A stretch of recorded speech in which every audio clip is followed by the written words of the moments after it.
I recently made a set of portraits in the style of Richard Avedon's In the American West, and here I'm going to edit those photographs to try and get them as close to Avedon's style as I can get them. I like to keep things as simple as possible, so I'm going to go through a system that mirrors what Avedon did in the field, followed by what his darkroom printer would have done in the darkroom. It involves a basic crop, a black and white conversion, adjusting the global tones, followed by adjusting the local tones, then fixing the background, adding a little bit of grain, and putting on the negative frame overlay. I think to get a successful outcome, you need to have a relevant income. Income's got nothing to do with this. Let's say input, output. I think to get a successful output, you need to have a relevant input, meaning that you've got to follow what Avedon was trying to achieve from the beginning. So he's working with a plain white background. He's doing it outdoors in open shade, meaning that there's flat light on his subjects. The subject is calm, solemn. They've been waiting a long time. They're very vertical. There's no movement there at all. Not even the one with the bees. It's all very static. That's where we begin. I picked out one of the pictures of Andre from the last video that we can work through together. Let's start with a nice basic crop. Avedon was using an 8x10 camera. I was using a mix in that session of digital medium format and digital full frame. This is one of the full frame images. Either way, we can crop it to 4x5 to mimic his 8x10 frame. It's the same aspect ratio. I'll move the crop so that it's just above the head to just below the waist, like in most of his pictures, and rotate the image so the subject's nice and vertical. Every time I reverse engineer a picture from a master photographer, I like to have that picture on the screen so that I can compare it while I'm editing. You've got to bear in mind that this is a picture of a print in a book that was made from a print of a negative. So there's so many layers of editing and alteration that's happened even to this point. But we can use it to get a general feeling of the tones that are in there and the general style that we're trying to reproduce. Let's get this thing turned into black and white. Now, one way we can do that is by turning the saturation all the way down in Lightroom. That is one way to do it, but you'll find that the colors that are behind the black and white picture that we now have don't change the final result. All of the color information is now redundant. That's not quite what we want because film reacts to different wavelengths of light in different ways, especially if a filter was used. But we've seen a lot of his images, people with freckles on their skin, and the freckles are really prominent. Those freckles are not prominent in real life. They're prominent because of either the way the film handled the color of the freckles coming in, or there was some sort of filter on the front of the lens. I don't know if Avedon used filters or not, but these freckles are more prominent than they should be. In that case, we'll leave the saturation where it is. We'll use Lightroom to convert the picture to black and white using the black and white option at the top. Now, in the black and white pane of color, the color information is still behind the image. When I zoom into the face and I alter the orange, I can darken the orange tones in the image, and when I raise the exposure, we see the freckles are now really prominent on the face. If you want to really replicate what Avedon was doing, then this is probably how you'd do it. I'm going to back off that treatment just a little bit because that's not what I'm going to be going for here. Next up are the general tones. In a photograph, we've got the brightest parts, the whites, then the highlights, the midtones are in the middle, the shadows are darker than the midtones, and we might even have a black point in the picture. In Avedon's pictures, we definitely have a black point because the frame of the negative is included in the picture, and we know that no light hit that portion of the picture. There are a couple of ways in Lightroom we can investigate what the tones of a picture are. You can use the curve adjustment, and when you hover over a part of the image, you get a brightness percentage in the top of the tone curve area. Another way you can do it is by taking the white balance tool. That will give you a red, green and blue luminance, which will combine into a total luminance. The background, which is probably the whitest thing in the frame, at least in this picture, has a luminance of around 90%. I head down here and it's 89, it's still around 90. If I go to the highlights on the face, we're about 85, 86%. If I go to the whites of the eyes, it's kind of the same thing. Good, the highlights on the face are only slightly darker than the background. The midtones on the face are in the region of 75%, and the shadows on the neck, we're looking at about 30%. Let's look at his hands down here, still about 30%, and we know the frame's black, and when we go down there, we're in the 5%. Great, so we've got the ranges that we need to work with for our image. As it stands, our background is at 85% and our shadows are at 12. We can use our global sliders to sort this out. We'll bring the exposure up. That's giving me a background of 95. I'll pop it down just a little bit. 93, 94. It's a little bit darker at the bottom, especially on the right-hand side. It's at 85. We can sort that out later on. But our shadows are quite bright still. They're still in the 20% region. We'll just bring the shadow slider down until it's at about 10, 11%. That looks about right. Let's switch the reference image to this one of Andrea in New Mexico. We see a lot of contrast between his dark hair and his bright face. Given that this picture was taken in open shade, the face that I have in my image is very low contrast. As I'd expect it to be, there are no highlights, no shadows, it's very plain.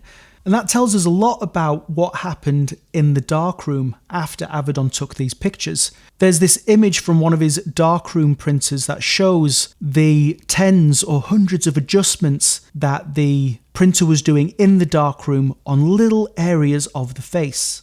This image makes it quite clear that any panel of the face that is pointing towards the sky is the brightest. Any panel pointing down towards the ground is the darkest, and everything pointing sideways is in the mid-tone. The amount of work that went into every image was phenomenal. I don't know if I'm going to put that much effort into this image, but we're going to do some of it. Let's zoom in on the face and do some local adjustments with the adjustment brush. I'll make sure the auto mask is turned off for this bit, and I'll raise the exposure just a smidge so I can see what's going on.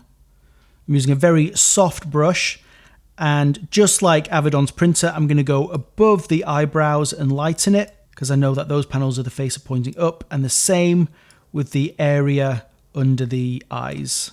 In the reference image, that brightness goes all the way around the bottom of the eyes and all the way from the bottom to the top of the nose, and the upper lips a little bit as well. A quick look at the before and after. We've gone from a very flat looking, low contrast face to adding some contrast in. We can make it even crazier if we wanted it to, or we can back it off so that it's very subtle, but still there. With a new brush, I'm just going to go into the eyes and make sure that they're a little brighter. I'm not particularly bothered about being subtle. If you look at a couple of Avedon's images, the dodging and burning can be pretty heavy-handed. In the same way, I'm going to darken some parts of the image with an adjustment brush, lowering the exposure. I'll go into the neck and darken that area so that the face is more prominent than the neck. And one more adjustment brush, this time on the hair, to darken the hair and also give it a little bit more clarity, put a bit of detail in there. Talking of clarity, I think I should go back to the global edit and put a little bit more clarity over the entire image. Avedon's images look so crisp and sharp. I want to make sure that that's in these images as well. A little extra clarity and also a little extra sharpening while I'm there. Zooming out, because we can't forget about the rest of the image. On some of the photographs you can see on the arms, we go from shadow to highlight to mid-tone, the highlight being down the middle. Let's put a little bit of that in as well and back that off to taste. The before and the after are now looking a lot more sculpted. I'm going to do one more pass just to brighten the entire face. Maybe not by that much, but by a little bit. Because it is clear in his pictures, the face has been brightened so much more than the rest of the picture. Remember that this isn't directional light in these pictures, these are flat lit. The luminance should be very similar from top to bottom, but his faces are always brighter, and that is probably happening in the darkroom. While we're knee deep in local adjustments, remember how we had the background was 95% luminance at the top, 85 around the bottom, especially that bottom right corner, that was the darkest. I'll take an adjustment brush with a little bit of extra exposure on it, and this time I'm going to turn the auto mask on so I can use quite a large brush and not affect the subject's body or skin. Let's have a look at what our luminances are like now. 95 at the top, 92 at the bottom, 96 over there, 95 over there. That's not the worst. I'm going to use a new adjustment brush and now go all over and raise it ever so slightly everywhere. With a before and after, you can see the background popping out a little bit as well. I think that Avedon started with a really low contrast image, but a mix of the local adjustments in the darkroom and having that white background to give the illusion of contrast is what makes these images pop. One of the things that we really want out of a digital image is very low noise, a very clean image. But the worst thing about digital images are how low noise they are and how clean they are, right? That's what this image is suffering from. It's way too clean. Let's zoom in on that neck for a second. I'll do the same in the reference image. At this point, we need to remember that Avedon was using an 8x10 camera. So the grain is going to be really small. They're going to be really clean images to begin with, but the grain is still there. And when you see a print in a book, you're also seeing the texture of the paper. That takes the edge off a photograph. That's why printing pictures is so important. When they're on the screen, they look one way, but when they're on paper, they look another way, and generally much more beautiful when they're on paper. Either way, I'll now go into the effects panel in Lightroom, and I'm going to add a bunch of grain. I'm going to put it on maximum to begin with so I can look at what the size and roughness does. I don't really want large grain because this is a large format image. The grain's going to be tiny, so the size needs to be small. The roughness really replicates different types of film. It's like the difference between Ilford Delta and Ilford HP5. I think Avedon was using T-Max. I'm really not sure, so I'm going to pick a roughness that's somewhere in the middle. Now that I know what it looks like, I can back it all the way off. What I'm looking for is just that little bit of grain, a little bit of tooth in the image that stops it from being super smooth. Let's go to 3:1 to see what it looks like when we turn the effect off. Super smooth. I mean, it's obviously pixelated because we're more zoomed in than we should be. I turn the effect on, and all of the edges are ever so slightly broken from the grain emulation. That's what we want. As we zoom out, it's a good chance to look at the image as a whole, make sure that grain is looking like we want it to look. I sometimes like to raise the black point in the tone curve to give it that screen effect, so that the darkest blacks are actually in the very dark grey area, and take the edge off the very widest whites as well. A tiny bit, doesn't take much. All of the photography editing happens in Lightroom, the global adjustments, the local adjustments, the cropping, the black and white conversion, all of those things. The last thing I want to do is more in the graphic design realm of things, so I'm going to pop over to Affinity, or if you're a Photoshop user, that's where you'd go to do the next step. I'll click on the image in Lightroom, click on Edit in Affinity. Affinity opens up with my image in it. All we need to do here is bring in the design elements that we need. I'm going to be a bit cheeky. I've taken one of Avedon's images from the internet, one that I know is free from distortion. All the horizontal lines are horizontal, the vertical lines are vertical. When I make it the size of my canvas, it is perfectly 8x10 inches, exactly how I want it. I don't want the entire image, I just want the frame. The first step is to make the whites really white in the reference image. I'll do that in the blend options. I'll pull the white and clip it really high, but I want to make sure that black frame stays really black. It's quite a binary adjustment that I'm doing there. Now I'm going to put on a white rectangle to cover up the original image, and if it's perfectly white and my adjustment earlier on was correct, all we've got left is the frame. Perfect. Let me drag in my new image, and a quick way to get the frame over it is just by changing the blend mode to darken. We can export that picture and put it next to our reference, and I don't think that is too far off. I had a really good comment from a viewer of my last video, it came in yesterday, who mentioned that in Avedon's pictures, the people are wearing very light clothing. There's only a couple of pictures in the entire series where people are dressed in black.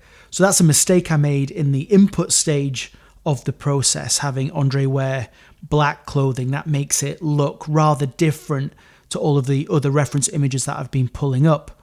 If you're reverse engineering a picture, those are the details that can make or break it. In this case, the picture still looks good, but had I put him in something much lighter, we could have got much closer to an Avedon picture.